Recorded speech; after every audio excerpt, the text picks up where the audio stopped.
ఎన్టీఆర్ జిల్లా విజయవాడలోని దుర్గమ్మ ఆలయంలో బోర్డు మెంబర్ పార్వతి భర్త హుస్సేన్ తీరు వివాదాస్పదంగా మారింది. తమతో వచ్చిన అందరికీ శేషవస్త్రాలు, జాకెట్ ముక్కలు, ప్రత్యేక ప్రసాదాలు ఎందుకు ఇవ్వలేదని హుస్సేన్ అక్కడి సిబ్బందిపై విరుచుకుపడ్డారు. ఆలయ ఉద్యోగులను ఉద్దేశించి దారుణమైన పదజాలంతో బూతులతో రెచ్చిపోయారు. ఈ క్రమంలో భార్య పార్వతి కనీసం తన భర్తను వారించే ప్రయత్నం కూడా చేయలేదు. ఇలాంటి వారిపై కఠిన చర్యలు తీసుకోవాలని హిందూ ధర్మ పరిరక్షకులు డిమాండ్ చేస్తున్నారు.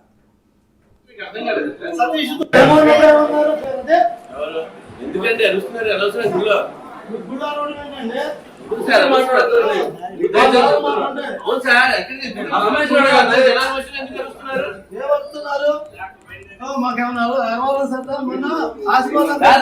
జరిగింది ఇవాళ ఎందుకు తెచ్చి తీసుకొస్తున్నారు చెప్పింది మీకు అర్థం కాలేదు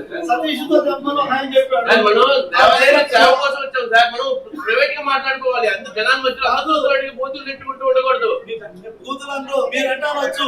ఎవరన్నా సార్ ఇప్పుడు ఇక్కడ ఎవరన్నా చెప్పండి. వన్నప్పుడు జరిగిపోయింది ఇప్పుడు మాట్లాడుతున్నారు. మీరు కావాల్సిన